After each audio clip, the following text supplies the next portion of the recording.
নিজের শহর বগুড়ায় ফিরে আবেগে ভাসলেন অপু বিশ্বাস। শাকিব খানকে নিয়ে স্মৃতিচারণ করতে গিয়ে যেন ফিরে গেলেন পুরনো দিনে। হ্যালো বন্ধুরা, স্বাগতম। আজকে আমরা কথা বলবো অপু বিশ্বাসের বগুড়ায় যাওয়া, নিজের শহরকে ঘিরে তার আবেগ এবং শাকিব খানকে নিয়ে সাম্প্রতিক একটি স্মৃতিময় মন্তব্য নিয়ে। যদিও মূল অনুষ্ঠান এখনো শুরু হয়নি, তবে তার আগেই একটি ছোট্ট মন্তব্য সোশ্যাল মিডিয়ায় বেশ আলোচনার জন্ম দিয়েছে। দীর্ঘদিন পর নিজের শহর বগুড়ায় ফিরে অপু বিশ্বাসকে দেখা গেছে একদম অন্যরকম আবেগে। নিজের বাড়ির এলাকা, পরিচিত পরিবেশ আর পুরানো স্মৃতি যেন তাকে ফিরিয়ে নিয়ে যায় তার জীবনের বিশেষ কিছু সময়ে। ভক্তরাও তাকে কাছে পেয়ে উচ্ছ্বাসে ভরে ওঠেন। অপু বিশ্বাস শাকিব খানকে নিয়ে কিছু পুরনো স্মৃতি শেয়ার করেন।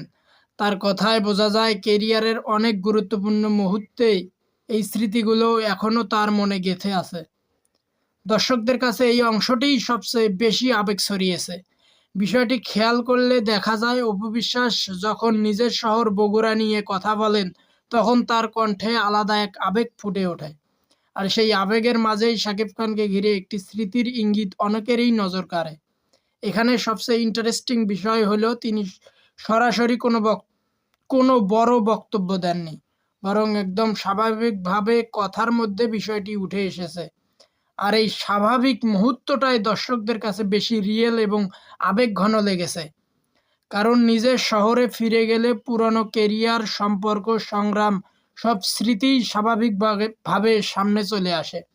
সেখান থেকেই হয়তো শাকিব খানকে নিয়ে সেই স্মৃতিচারণের ইঙ্গিত এসেছে। এখন প্রশ্ন হলো, এটা কি শুধু নিজের শহরের আবেগ, নাকি শাকিব খানকে ঘিরে পুরনো দিনের নস্টালজিয়া? আপনার কি মনে হয় কমেন্টে জানাতে ভুলবেন না। অপু বিশ্বাসের এই আবেগঘন মুহূর্ত আর শাকিব খানকে নিয়ে স্মৃতিচারণ আপনাদের কেমন লেগেছে কমেন্টে অবশ্যই জানাবেন। এমন আরও শাকিব খান, অপু বিশ্বাস এবং বাংলা সিনেমার আপডেট পেতে এই চ্যানেলটি সাবস্ক্রাইব করে রাখুন।